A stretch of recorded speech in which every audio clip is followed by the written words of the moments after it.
다음은 그 시편 23편입니다. 우리가 잘 아는 시편입니다. 제가 거기 번역을 해놨습니다만은 조금 틀린 것은 주께서 나와 함께 하심이라 이런 걸 갖다 당신께서 나와 하심이라 이렇게 해놓고요. 그 다음에 그 6절 같은 경우에 내가 사는 모든 날 동안 나를 따르리니라고 그렇게 번역을 했는데 저는 반드시 나를 추격하리니 이렇게 번역을 했습니다. 이런 것들이 조금 틀리는 그런 부분입니다. 예, 그 시편 23편은 신뢰의 시입니다. 하나님을 신뢰하는 시편을 이렇게 공부를 할 때는 장르를 가지고 이렇게 공부를 합니다. 탄원시, 뭐 그 다음에 여러 개 이제 신뢰시, 순례자의 시 하면서 감사시 이런 식으로 이렇게 찬양시 하면서 이렇게 카테고리를 이렇게 묶는데 이 23편은 신뢰의 시에 해당이 됩니다. 우리가 이 시를 읽을 때에 우선 여호와는 나의 목자시니 하면서 할 때는 굉장히 은혜롭죠. 그리고 목가지에 놔도 초원 위에 양떼들이 이렇게 있는 그런 어떤 모습을 상상을 하면서 아주 전원적인 풍경, 평화로운 풍경 이렇게 생각을 하게 됩니다. 그런데 내용에 들어가 보면 그렇지가 않은 거예요. 거기는 원수도 있고 어떤 죽을 수도 있는 어떤 재난도 있고 사망의 엄청난 골짜기를 통과해야 되고 원수도 막 따라오고 이런 어떤 상황이 거기에 전개되어 있습니다. 그러면서도 하나님이 우리와 함께 하신다는 임마누엘의 신앙이 반복되고 있는 것을 볼 수가 있습니다. 그런데 이 시를 우리가 이해를 할 때에 하나의 단서가 있어요. 뭐냐? 아까 주께서 하는 것을 당신께서 이렇게 번역을 했다고 제가 했습니다만 인칭 변화. 1절에서 3절까지는 3인칭 하나님을 여호와는 나의 목자시니 여호와 3인칭으로 이야기를 합니다. 그런데 4절에서 5절 이렇게 가보면은 당신께서 나와 함께 하시며 당신의 지팡이와 막대기가 하면서 당신 유 하면서 2인칭으로 합니다. 그 다음에 끝에 가면 6절은 또다시 3인칭으로 이렇게 반복됩니다. 여호와의 집에 영원히 살리라. 여호와 하면서 3인칭으로 나옵니다. 이 단서를 가지고 이 본문을 갖다가 이렇게 구별하기도 하고 그걸 가지고 해석을 하는 하나의 단서로 그렇게 삼을 수도 있습니다. 여기서 특별히 가슴에 와닿는 그런 이야기는 내게 부족함이 없으리로다. 하나님 한 분만 계시다면 그것으로 충분하다 하는 그 이야기. 예. 우리가 하나님께 뭘 구합니까? 하나님 어떻게 하든지 우리가 건강하게 해주시옵소서. 우리 아이들 잘 되게 해주시옵소서. 이 병 낫게 해주시옵소서. 우리 사업 잘 되게 해주시옵소서. 하면서 많이들 기도를 하고 있는데 그건 사실 지엽적인 것이고 하나님만 우리에게 오시면 그 모든 것이 다 오잖아요. 그걸 모르고 우리는 계속해서 기도를 할 때 그 아주 지엽적인 것을 가지고 계속해서 강구를 하고 그 달라고 이야기를 합니다. 그러나 사실 하나님 오시면 그 다 오잖아요. 하나님은 한 분이면 충분하다. 하나님 이 고백이 굉장히 중요하고 그 다음에 자기 이름을 인하여 우리가 이렇게 번역을 했었는데 저는 자기 이름을 위하여 의의 길로 인도하신다 3절 그렇게 번역을 했습니다. 자기 이름을 위하여 우리를 의롭게 인도하신다. 이 뜻이 무엇이냐? 우리가 의롭게 행동을 해서 어떻게 하시는 것이 아니라 하나님의 이름을 위하여. 그럼 그 뜻은 뭡니까? 하나님과 우리가 특별한 관계에 있기 때문에. 왜냐? 우리는 하나님의 백성이고 하나님은 우리가 섬기시는 주님입니다. 하나님은 우리의 아버지 되시고 우리는 하나님의 자녀 되시고 이런 어떤 특별한 관계에 있을 때에 우리가 잘못되어지는 것은 결과적으로 하나님께 있어서는 불명예스러운 거예요. 옛날에는요 모든 종교가 수호신을 섬기는 종교라고 봐도 무방합니다. 어떤 민족, 이 민족은 이 신을 섬기고 저 민족은 또 다른 신을 섬기고 다 수호신입니다. 그래서 어떤 민족이 멸망을 하면은 뭐라고 이야기를 하냐면 저 백성을 지키는 그 신이 무능력해서 능력이 없어서 저 백성이 저렇게 망하게 되었다. 그렇게 이야기를 하는 거예요. 이스라엘의 신은 누구예요? 여호와 하나님이죠. 이스라엘이 망하고 포로로 잡혀가고 그렇게 되면 주변에 있는 사람들이 뭐라고 이야기를 해요? 저 여호와 하나님이 능력이 없어서 저렇게 자기 백성이 끌려가게 됐고 자기 나라가 망하게 되었다. 이렇게 되는 거예요. 따라서 어지간하면 여호와 하나님께서는 이스라엘 백성을 어떻게 하든지 살리려고 애를 씁니다. 이스라엘 백성이 이뻐서가 아니라 자신의 명예가 실추되지 않도록 하기 위해서. 자신의 명예 때문에, 자신의 이름 때문에 이스라엘 백성들을 다시 이렇게 세우고 혹은 용서해주고 다시 인도하고 하는 그런 모습을 보이고 있는 거죠. 그러니 이것은 은혜 중에도 은혜예요. 그 다음에 이제 원수의 목전에서 내게 상을 베푸신다. 테이블, 음식 차리는 그 상을 말합니다. 이것은 유목민들이 텐트에 들어섰을 때에 보호해주고, 그 다음에 음식을 차려낸다는 것은 완전하게 완벽하게 보호해준다는 그런 뜻이 있습니다. 하나님께서 보호해 주시고, 그리고 6절에 가서는 내가 여호와의 집에 영원히 살리라. 하나님 집에서 함께 살아가리라고 하는데 6절에 그것보다 더 중요한 것은 뭐냐면 6절 시작을 할 때에 제가 이렇게 번역을 했죠. 선하심과 인자하심. 우리 번역에는 하는 이게 없어요. 여기에 히브리어로는 아크라고 그렇게 되어 있습니다. 그 뜻은 무엇이냐 하면은 하는 감탄사입니다. 5절까지 이렇게 쭉 나오다가 6절에 와서 감탄사를 발휘하면서 클라이맥스에 올라가는 거예요. 그래서 하면서 이렇게 나갑니다. 그래서 6절이 굉장히 중요하다는 거예요. 6절은 뭐냐? 선하심과 인자하심이 내가 사는 모든 날 동안 반드시 나를 추격하리니. 여기에서 추격하다라고 제가 번역한 이 단어가 라다프라는 그 단어입니다. 그것을 우리는 그냥 따르리니 이렇게 번역을 했는데 그 정도가 아닙니다. 그건 소극적인 단어가 아닙니다. 적극적으로 추격하는 거예요. 막 범죄자를 막 추격하는 형사와 같이 그렇게 막 추격하는 거예요.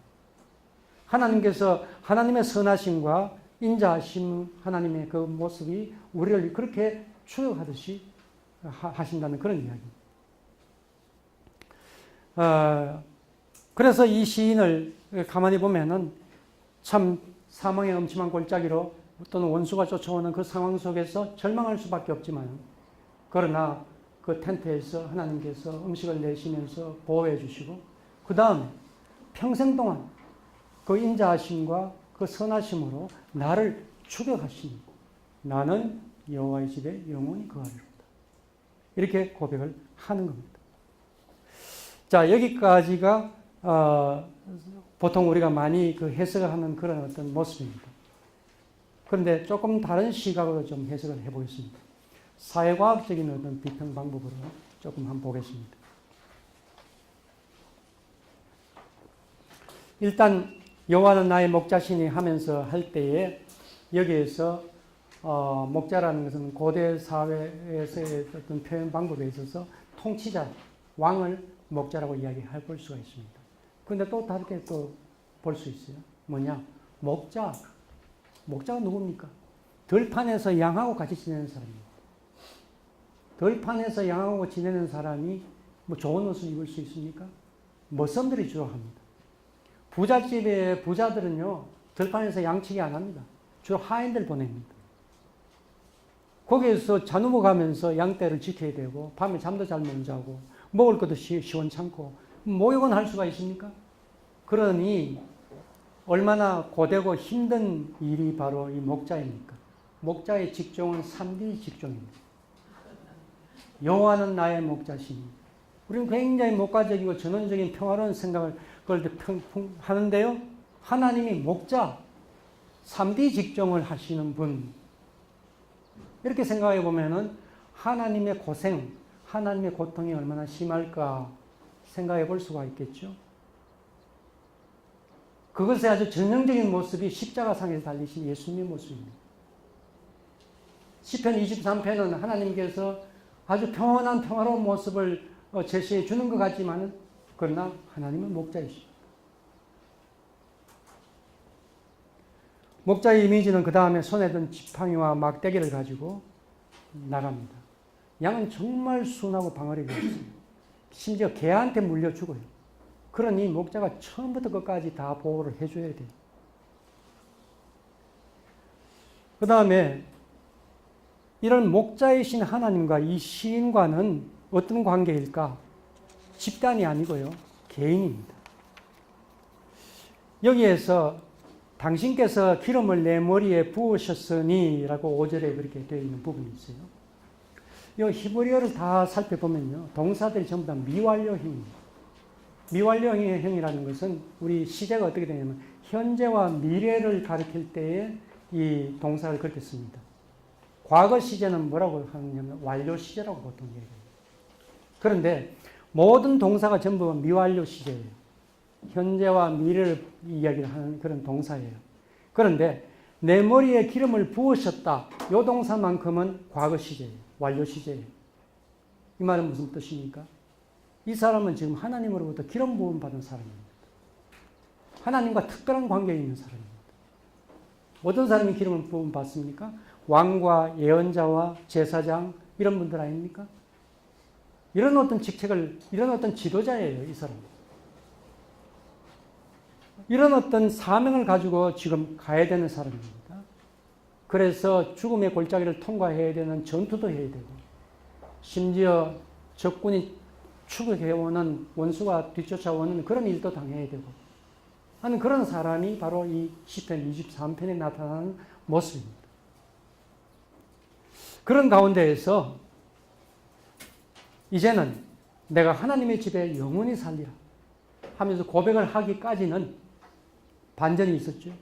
하나님의 추격, 선하심과 인자하심이 나를 평생 동안 추격하는 하나님의 어떤 추격이 있기 때문에 그 모든 어려움과 위험을 감수하고라도 나는 하나님과 더불어서 살겠다 하는 그런 결단과 각오를 다지는 거예요. 이게 이제 사회과학적인 비평을 통해서 우리가 발견할 수 있는 부분입니다. 그 다음에 또 다른 해석 방법을 한번 사용해 봅시다. 감성적인 해석 방법입니다. 이 방법은 제가 좀 고안해내는 방법입니다. 주로 성경에 있어서 감각을 나타내는 언어들을 분석을 하는 거예요. 어떤 감각입니까? 보는 거, 그 다음 듣는 거, 그 다음 냄새 맡는 거, 터치, 촉각, 그 다음에 음식 먹는 거, 미각 등등. 그런데 그런 감각도 있지만 또 다른 감각도 있어요. 위치 감각도 있어요. 어느 장소에 있느냐는 거죠. 앞이냐 뒤냐 하는 거죠. 요 시편 23편의 하나님의 위치를 한번 봅시다. 여호와는 나의 목자시니 하나님이 앞서고 그 뒤를 양같이 우리가 따라가고 있습니다. 우리는 하나님 뒤에 있어요. 그런데 사망의 엄침한 골짜기를 다닐지라도 해를 두려워하지 않을 것은 하면서 나올 때는 당신이 나와 함께 하심으로 당신, 옆에 있습니다. 함께 갑니다. 그 다음에 마지막 6절은 어때요? 하나님의 선하심과 인자하심이 나를 추격해온다는 거예요. 내가 앞장서고 하나님이 뒤에서 추격해오는 거예요. 위치가 틀리죠. 하나님은 어디나 계실 수 있어요. 그러나 이 본문에 나타나는 하나님의 위치가 다른 것은 우리가 좀 눈여겨볼 필요가 있어요. 무슨 말입니까? 여호와는 나의 목자시니 목자를 따라가는 순한 양과 같이 우리가 졸졸졸졸 순종하면서 따라가는 우리의 모습. 편안한 모습이긴 하지만 아직 성숙되지 못한 모습입니다. 그러나 사망의 엄침한 골짜기를 다닐지라도 하나님과 더불어서 옆에 하나님과 같이 가면서 전투를 하는 모습, 용감하게 하나님 너와 함께 하심이라 하면서 전투하는 모습으로 나갈 수 있고 좀 더 성장을 했죠. 마지막 장면은 뭡니까? 이제는 옆에 하나님이 안 계셔도 내 혼자도 나가는 거예요. 전투하는 거예요. 그런데 하나님이 나를 뒤를 받쳐주는 거예요. 이게 성숙된 모습입니다.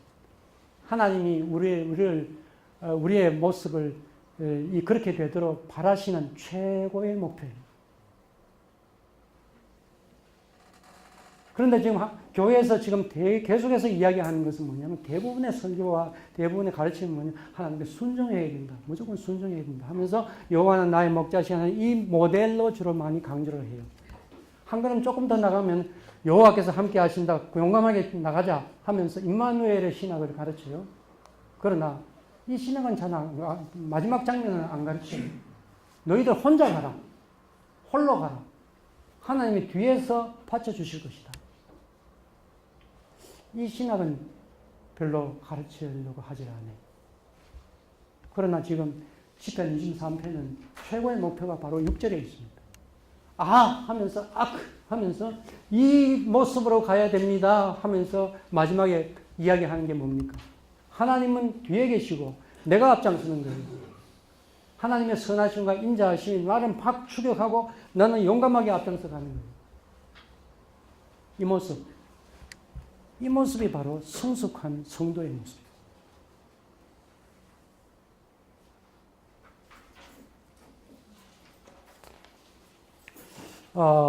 이 시편 23편을 보면서 우리가 신약 성경에 있는 그 내용을 다시 한번 좀 해석해 볼 필요가 있습니다. 우리는 보통 마태복음 11장 28절, 30절 이 본문을 예수님께서 우리를 초대한다고 이야기를 많이 하시면서 수고하고 무거운 짐진 자들아 다 내게로 오라 내가 너희를 쉬게 하리라. 이 말씀만 들으면요 막 은혜가 돼요. 그죠? 우리 고생하는데 예수님께서 우리 짐 다 져주시겠구나 하면서 아주 우리는 편안하게 우리는 가도 되겠다. 그런데 한번 보세요. 나는 마음이 온유하고 겸손하니 나의 멍에를 메고 내게 배워라. 이쯤 오면은 조금 이상합니다. 그러면 너희 마음이 쉼을 얻으리니 이는 내 멍에는 쉽고 내 짐은 가벼움이라. 사실 이거 다 내가 쉬는 게 아니죠. 멍에가 뭡니까? 이 소 두 마리가 이렇게 가는데 한 멍에를 소 두 마리가 같이 이렇게 가는 거예요. 같이 짐을 지는 거예요. 예수님하고 내하고 같이 짐을 지는 거예요. 그렇게 가자고 하는 것이지 무조건 예수님한테 짐 다 떠맡기고 나는 이제 가볍게 이렇게 가는 게 아니에요. 지금. 그래서 이 말씀은 우리가 하나님의 위치를 가지고 한번 본다면 옆에 계신 분이죠. 옆에. 시편 23편의 옆에 모드가 뭡니까? 전투 모드입니다. 지금 이 말씀은 마태복음 11장 28절 이 말씀은요. 전투 모드입니다. 그냥 쉬어라 하는 게 아니에요, 지금. 예. 이 정도로 시편 23편 해석을 좀 해봤습니다. 예. 뭐든지 질문하고 이야기하면서 또 나갑시다. 예. 보통 아까 보니까 교수님 시편 23편 1절 6절에서 2인칭에서 이제 6절에는 3인칭으로 바뀌었다. 예. 국악적으로 보면은 당신의 관계에 있냐고 합니다. 2인칭보다도 예를 들면 이수진 장군 당신이라든지 아버님 당신 이렇게 말하면 극존칭으로 쓸 수 있거든요. 그래서 제가 생각할 때는 2, 3인칭 그 구분보다도 교수 생생해서 그걸 극존칭으로도 심사할 수 있구나. 당신을 극존칭. 네. 그 당신을 우리는 극존칭이라고 이야기를 하는데 그럴 수도 있을 거예요. 그런데 그렇게 본다면은 시편 23편에서 당신이 나와 함께 하심이라 하는 이 부분을 좀 더 강조되었다 이렇게 우리가 좀 볼 수가 있겠죠. 예. 예. 뭐 또 다른 분 질문이나 뭐 이야기. 예.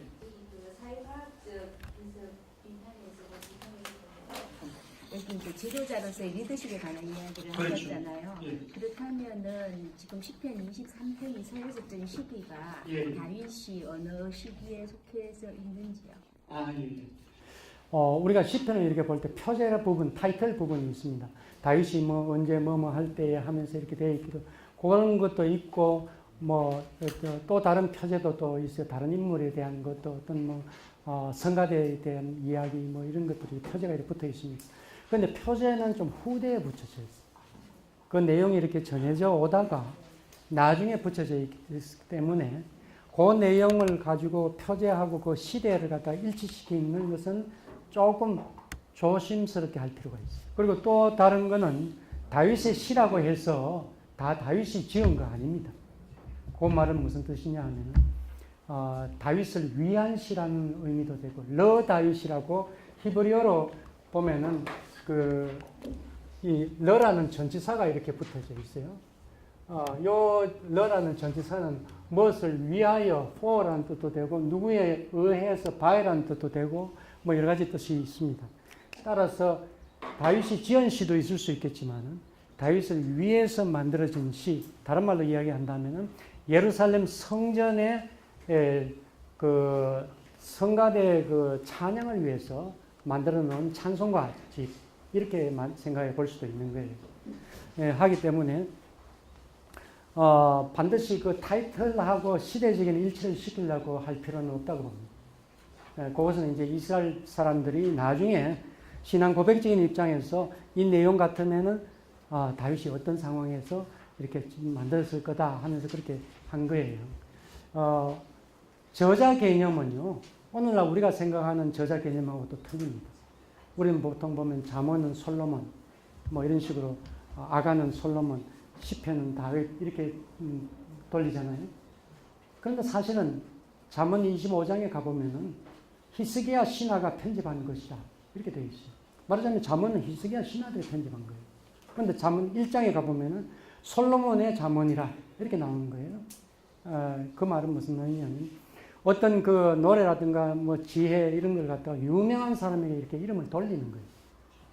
그래서 그 왕하고 시대적으로 이제 막 일치시키려고 하는 그런 노력은 조금 조심할 필요가 있다. 반드시 일치하지 않는다. 그렇게 좀 하면 좋을 것 같아요. 제가 이렇게 그 해석 방법을 한 두 개를 이제 소개를 드리는 것은요. 우리가 여러 가지 해석 방법이 있어요. 이렇게 보면은 다르게 보인다는 것을 제가 이렇게 실례로서 이렇게 하고 있습니다. 그 해석 방법에 대해서는 제가 쓴 책이 있는데, 그 새로운 성경 해석, 한국적 해석 서론이라는 책이 있습니다. 그 외에 다른 학자들 지은 또 책들도 있죠. 그래서 가끔 이것만 계속해서 볼 수는 없고 가끔 이런 걸 한번 보면서 요 도구를 갖다가 이 본문에다가 좀 한번 적용시켜가지고 해석하면 어떨까 하면서 이렇게 한번 시도를 해볼 필요가 있어요. 그러면 다르게 보입니다.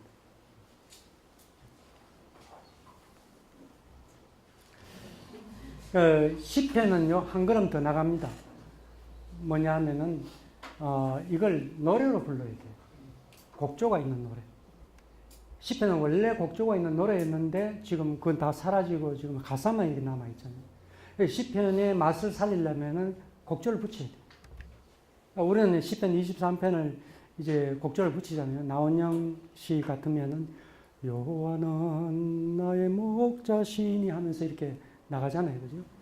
지금은 우리 찬송가에 좀 없어요. 그런데 구 찬송가에 보면 437장에 보면 주 나의 목자 되시니 하면서 나오잖아요. 이 곡조가 붙으면은 이 내용의 느낌이 달라져요. 그래서 어떤 곡을 붙이느냐에 따라서 이 맛을 갖다가 다르게 느낄 수 있는 거예요. 그래서 곡을 이렇게 만드시는 분이 정말 성경을 잘 읽고 잘 해석을 하고 그 깊은 뜻과 그 핵심적인 뜻을 이해를 해야만이 제대로 곡을 붙일 수 있겠구나 하는 그런 생각. 시편 번역은 곡까지 붙여야 된다. 그렇게 이야기해 볼 수가 있습니다. 그리고 여러분 설교하실 때에 설교 마치고 난 뒤에 바로 부르는 찬송 같은 경우에는 그 설교의 주제와 핵심을 잘 표현할 수 있는 찬송을 해야 되겠죠. 그죠? 그럴 때에도 우리가 이것을 염두에 두지 않습니까? 해서 그 곡도 참 중요하다 그런 생각이 듭니다. 그런데 성경을 읽어보면요, 절반 이상의 시로 되어 있어요. 예언서도 대부분 시입니다. 이처럼 시가 많아요. 시가 있다는 것은요, 곡조 내지 음률, 뭐 장단, 뭐 이런 게 있는 거예요. 그런데 우리는 지금 번역이 그걸 살리지를 못하고 있어요. 이것도 하나의 앞으로의 우리의 과제이기도 합니다. 시기 때문에 이런 어떤 오르락내리락 하는 그런 면이 있고 감정을 폭발시키는 그런 어떤 부분도 있고 하는 그런 부분이 분명히 있는데 그것은 이제 해석할 때 우리가 집어낼 수밖에 없습니다. 자.